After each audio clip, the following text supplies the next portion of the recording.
Mwai Kibaki, naapa kwamba nitakuwa mwaminifu wa Jamhuri ya Kenya. Becoming a president, a crowning moment for any person from any family. Kenyans have voted, fought, and died to elect their presidents. Only one Kenyan family has experienced this 2 times. The Kenyattas. I, Uhuru Kenyatta. In 2013, 60 years after his father became Kenya's first president, Uhuru Kenyatta rode to power in an election where his supporters claimed that he was too rich to be corrupted. Why I'd vote for you as a leader, if it was even something like for a president, is that you already have a wealthy background, so you see no need to steal. You're already born into power. The Kenyattas were the epitome of Kenyan aristocracy, wanting to be seen to be above the corruption of other political elite that had, for years, ruined Kenyan lives. But confidential documents exposing a network of secretive offshore companies belonging to members of the Kenyatta family now cast this legacy in new light. The global leak is called the Pandora Papers.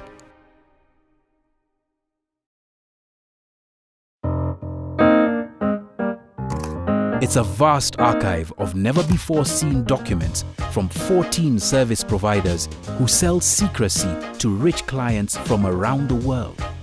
This leak is really Panama Papers on steroids. This is the Pandora Papers, because we think we're opening a box on a lot of things.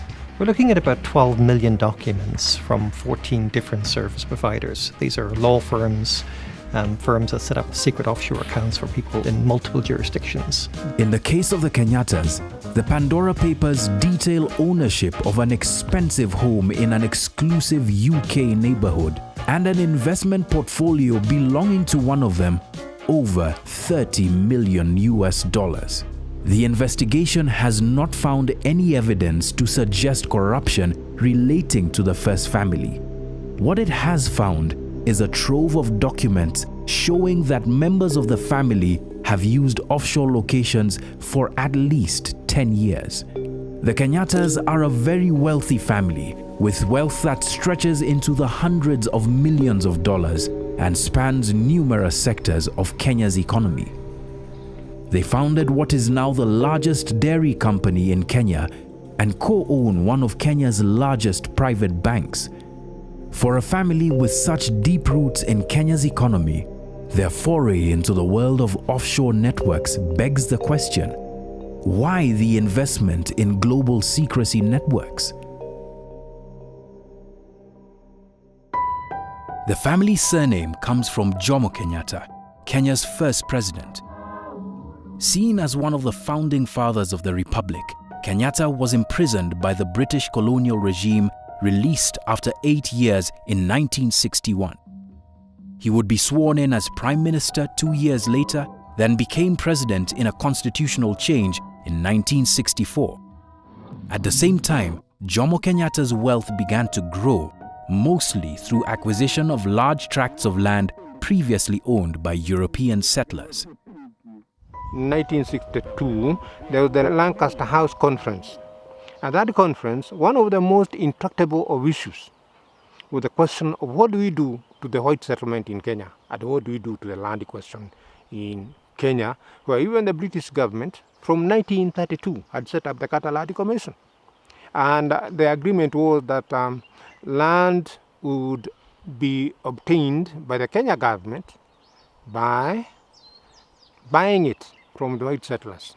But unfortunately, they didn't bring in equity in terms of our dispossessed thousands and thousands of families who today still languish in a lot of poverty, because without employment in this country and without land, you are an enslaved person. Standing beside Jomo Kenyatta was his fourth wife, Ngina Kenyatta, better known as Mama Ngina Kenyatta. Married off to the 61-year-old Kenyatta at the age of 18, Mama Ngina would, as First Lady, become entangled in some controversial deals. Then, in 1978, Jomo Kenyatta died and power passed from him to his vice president, Daniel Arap Moi. The 24 years of Moi's rule entrenched a kleptocracy founded under Jomo Kenyatta. These were quiet years for the Kenyattas, who carried on consolidating their wealth. The time away from Kenya's seat of power also allowed for a renewal of the Kenyatta name, which by 1978 had been mentioned in connection to controversy. But 24 years later, in 2002, a young Uhuru Kenyatta, Mama Ngina's oldest son, would be thrust into Kenyan politics, running to succeed President Moi. A few years after, overtures to secrecy jurisdictions by family members were made. And over time, they became sophisticated players in the offshore world. I, Uhuru Kenyatta. What the Pandora Papers leaks reveal is a complex web of companies, foundations, and trusts owned by members of the Kenyatta family in secrecy jurisdictions, holding millions of dollars worth of assets belonging to members of Kenya's first family. Trusts, shell companies, and foundations have legitimate and legal uses, but as has been observed, especially in the wake of the world's largest global documents leak, these entities are often used to hide wealth by the corrupt and criminal elite across the world. It is really manipulating the legal framework. And that's why they are lawyers, obviously, to manipulate that you are actually moving within the gray area. The first instance where members of President Kenyatta's immediate family are mentioned goes back to 1999. Advisors from the private wealth division of Swiss bank Union Bancaire Privée, which would later be known to have aided former President Moi and Nigerian strongman General Sani Abacha to stash their wealth overseas, contacted Panamanian law firm Aleman, Cordero, Galindo and Lee, known better as Alcogal, to incorporate a company in the British Virgin Islands. The company, Milran International, was incorporated on February the 10th, 1999, with 3 registered shareholders, Christina Pratt, Nyokabi Modhama, and their mother, Mama Ngina Kenyatta. Both daughters held 24,500 shares each, or 98% of the company, with the family's matriarch holding 1,000 shares. While the documents show that the 3 were shareholders of the company, Milran International had 2 nominee directors who were both employees of Alcogal, the law firm that set it up. One of them, Andres Sanchez, also provided nominee director services to a frontman acting for Chilean dictator Augusto Pinochet. A year after Milran International was incorporated, it purchased a property in London for £280,000. By 2021 property value estimates, the apartment would be worth almost £1 million.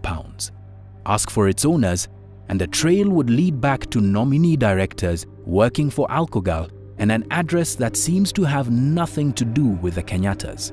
In 2004, another layer of secrecy is added. The Kenyatta women transfer all their shares in Milran International to a new entity called Valberg International Incorporated, not in the BVI, but in Panama. So, in real terms, Valberg Foundation in Panama owns Milran International in the BVI, which has nominee directors from a law firm, and Milran International owns a property in London. At least, that's how it looked as of 2004. But that's not where this trail into secrecy ends. In 2007, Maclay Foundation is incorporated in Panama. The 50,000 shares that Valberg Foundation held were split evenly between the 2 foundations. Both Valberg Foundation and Maclay have nominee directors. Like Russian dolls, these entities seem to be separate, but are part of one well-planned play at secrecy. BVI is management fees, and Panama is, I've just seen, mainly secrecy. So those are their game plans. A Panamanian foundation allows the donor of money to the foundation and the recipient of money from the foundation to be one and the same individuals. You can create a Panamanian foundation, you can donate money to your Panamanian foundation, and you can make yourself the beneficiary of the charity of your Panamanian foundation, of course, escaping identification and taxes all along the way. This clearly differs from a normal company, which is required to register, produce accounts, and so forth. Panamanian foundations facilitate secrecy as well as any other entities in the world.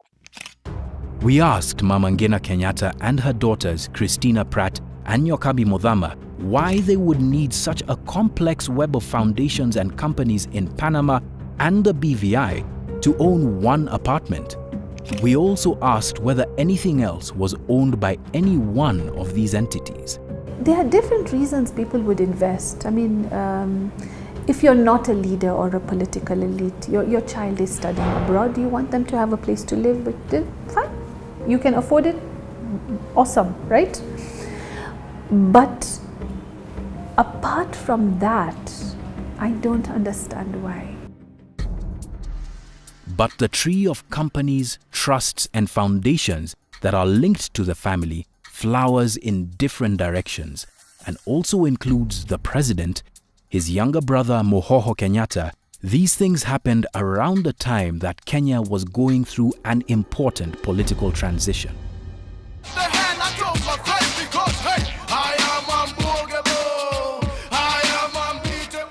In 2002, Kenyans went to the polls for a pivotal election. The 24-year rule of President Daniel Arap Moi was coming to an end. Since 1978, when he succeeded Uhuru Kenyatta's father Jomo Kenyatta, Moi presided over one of Kenya's darkest chapters. His rule was marked by economic collapse, the brutalizing of political opponents, runaway corruption, the imposition of structural adjustment programs, and the disposing of government assets at throwaway prices, many times to people close to power. Moi, known for his mastery of Kenyan politics, was expected to choose his successor from his coterie of loyal politicians. Instead, he went for someone from outside his circle of cronies. Kwa sababu dunia hii imeenda ukabila, vyama vyote vya kikabila, na nikaona kwamba yule ambaye anaweza kuendesha kupeleka wananchi kama vile mimi ningependelea wananchi kuongozwa ni Uhuru Kenyatta.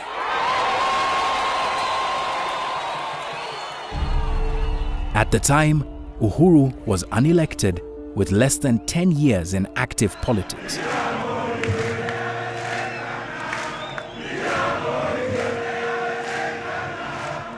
Opposition candidates who had been beaten twice before by Moi chose to unite, and before long, a political contest unlike any Kenya had ever seen before was in the offing. Moi's candidate Uhuru lost, and a new day dawned for Kenya. Ewe Mwenyezi Mungu, nisaidie. As soon as Parliament reconvenes, bring the law, we should establish the Anti-Corruption Act. To his credit, Uhuru Kenyatta, now the leader of Kenya's opposition, publicly dared then-President Mwai Kibaki to go after Moi-era kleptocrats, who, according to a leaked report by corporate investigations firm Kroll Associates, asserted that Moi and many of his allies had stashed wealth abroad in offshore locations. We are ready to stand the test of time. Corruption is not about political parties, corruption is about individuals. Corruption is about a few individuals who choose to use state resources to benefit themselves. If indeed the government feels that they are individuals who should be prosecuted, it is their responsibility to prosecute those individuals, not to continue to harp and live in the past. It is my responsibility as the leader of the official opposition in this country to ensure that the government takes action on today's corruption. But privately, the Pandora Papers now reveal that at the same time, his family was looking into the world of offshore secrecy as well. Again, with the help from the private wealth arm of Swiss bank UBP, now called Apex Consulting, and Panamanian law firm Alcogal, an entity called Varies Foundation was set up in the historically renowned secrecy haven of Panama. Documents show that Mama Ngina Kenyatta is listed as the first beneficiary of the foundation, with President Uhuru Kenyatta listed as the second beneficiary. This means that all assets in the foundation will be managed so as to financially benefit Uhuru Kenyatta upon Mama Ngina's death. Just 2 weeks after Varies was established, Crisel Foundation was set up, using the same nominees as Varies and Millrun International before it. Crisel's first beneficiary was listed as Mohoho Kenyatta, with his son Jomo Kamau Mohoho Kenyatta listed as the second beneficiary. His son was an infant at the time. The Kenyatta's use of secrecy jurisdictions during the period of political transition has also been observed in other regions facing political instability, with people turning to secrecy jurisdictions to secure their wealth as their home nations battle difficulties.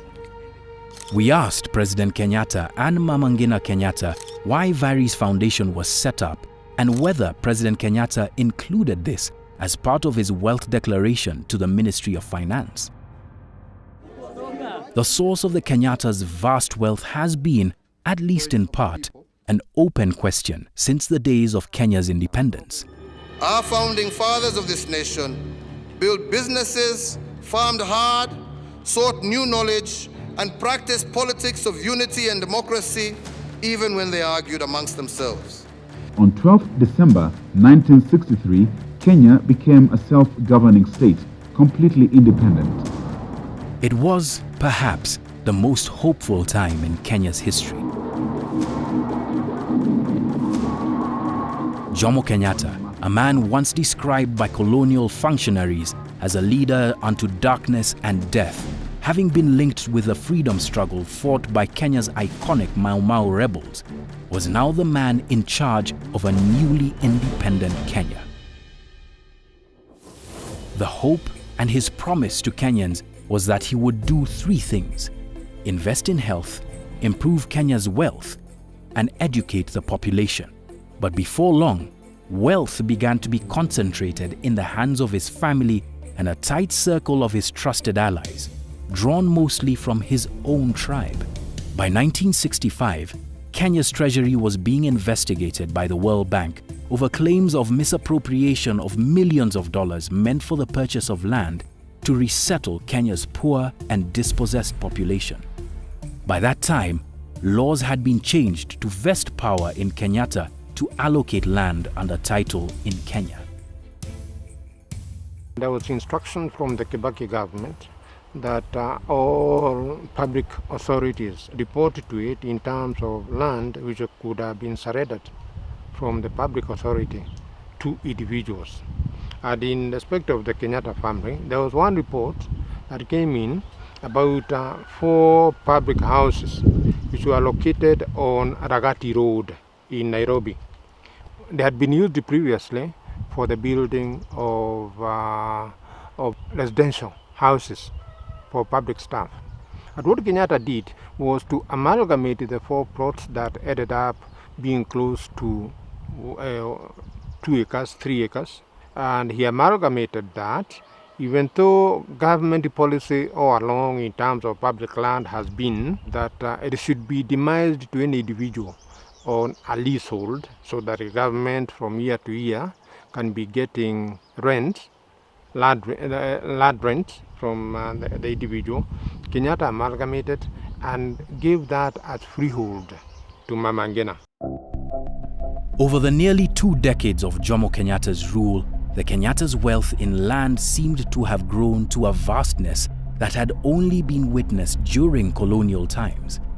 By 1978, the Kenyattas were said to have owned hundreds of thousands of acres. A now declassified report by the US Central Intelligence Agency, the CIA, written days after Jomo Kenyatta's death, stated, and quote, "The family and closest associate have occupied many key posts in the Kenyan economy and have accumulated extensive agricultural and commercial wealth during the 15 years of Kenyatta's rule." When Jomo Kenyatta died in 1978, a new corrupt regime led by Daniel Arap Moi let the family nurture their wealth. By 2002, the Kenyattas had holdings in the tourism industry, one of Kenya's most successful milk companies, a private bank, and even more land. They also had the veneer of respectability earned over this period of time, when the sins of the Moi regime spoke far more loudly than questions about the Kenyattas' wealth could. In 2002, the Kenyattas appeared to be a heartbeat away for a second term of the presidency. Absolutely. But the chance was lost, and by the following year, members of the family were looking to secrecy jurisdictions.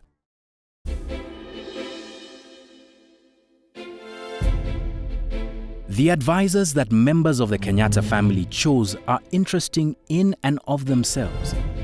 They used the wealth planning arm of Swiss bank Union Bancaire Privée, who then helped set up some of their companies in the BVI and their foundations in Panama.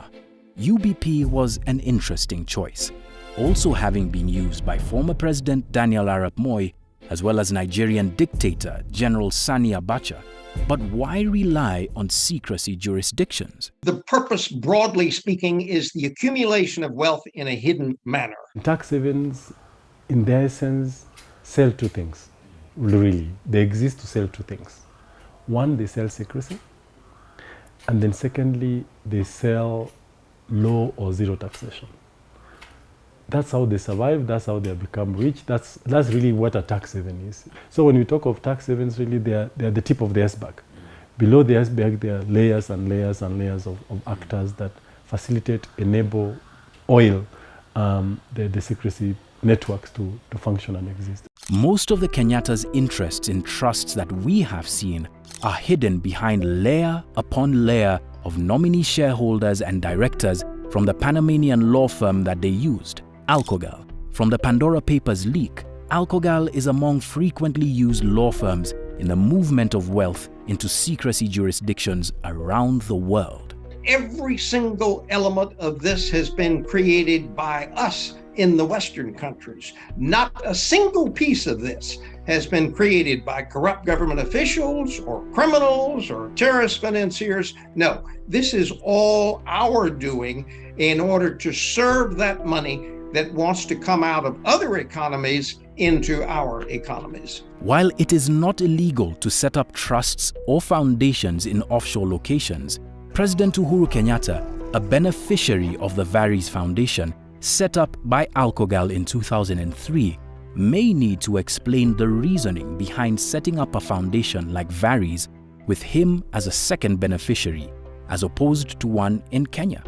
Kenyan laws prohibit state officials from running foreign bank accounts or maintaining assets outside of Kenya unless expressly declared. President Kenyatta's wealth and liabilities declarations have never been made public, so it is unclear what is in there. Questions to Alcogal and Trident Trust were posed about whether they interrogate who their clients are and the source of their funds. Both Alcogal and Trident responded. A spokesperson for Trident commented saying the following: Trident Trust Group is a global provider of professional, corporate, fund, and trust administration services. Each of Trident's trust and corporate services businesses is regulated in the jurisdiction in which it operates and is fully committed to compliance with all applicable regulations. Trident routinely cooperates with any competent authority which requests information. Trident does not discuss its clients with the media. Alcogal also gave a response, saying that, and quote, "As a general rule, being classified as a politically exposed person, PEP, does not automatically disqualify a person from consideration to be a client of any service provider in any industry, and Alcogal is not an exception. However, we follow a strict evaluation process for all cases. The first requirement is that the individual must be referred to Alcogal by a reputable professional entity.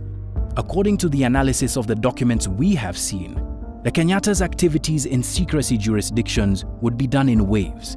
In the first flurry between 1999 and 2004, then in the second between 2008 and 2014. By the year 2008, President Kenyatta was no longer a politician outside the circle of power. And we as KANU are in and for supporting the position that will see His Excellency the President re-elected for a second term. In 2007's highly disputed Kenyan election, Kenyatta supported incumbent President Mwai Kibaki's bid.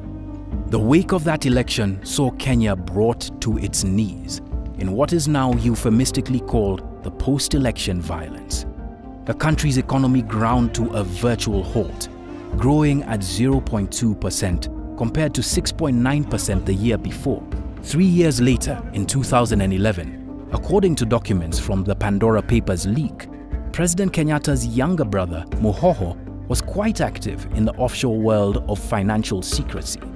Mohoho Kenyatta is publicly reputed as the latter-day gatekeeper of the Kenyatta family's wealth. From the documents we have seen, in 2011, Mohoho built his own branch of investments. Documents show that a Dubai-based accounting firm uses Trident Trust, another fund administrator, as its registered agent to set up Galanis Finance Limited. Mohoho Kenyatta holds 1,000 shares in Galanis Finance. The following year, this time through nominee companies of a global bank used as shareholders, Trident Trust registers 2 more companies for Mohoho. These are Hawkins International Limited and Leonore Estates Inc., both registered in the British Virgin Islands. It is through Hawkins International that the Pandora Papers gives a glimpse into the wealth that may be held by the Kenyattas. An internal document dated November 29, 2016, lists Mohoho as having a portfolio of investments worth $31.6 million or 3 billion Kenya shillings, held in Hong Kong and London. Other documents list him owning varied kinds of assets, like cash accounts, mutual assets, and various equities. But he isn't the only one using these networks to keep his wealth. The Kenyattas aren't the only Kenyans who have relied on secrecy jurisdictions like Panama and the British Virgin Islands. The leak includes many more. But why should this matter to Kenyans? We know the definition of Wanjiku, right? Runs a little farm, has about 3 or 4 kids, is a single mom, finished high school, and basically feeds her kids off her little garden and then sells a bit off for the school fees and the books. That's our survivalist human being in Kenya today, and that was coined actually by President Moi, incidentally. So if that is Wanjiku, why should Wanjiku care? Wanjiku should care because if that money belongs to government, either it was tax money that has not been collected, then maybe Wanjiku would not have to worry about the clothing on her for school uniforms and wouldn't have to worry about books, because that taxpayer money could have been used to pay that. Natamani kwenda nyumbani, lakini najipata sina shamba na sina mahali pa kujenga. Hiyo Kenya ilienda wapi?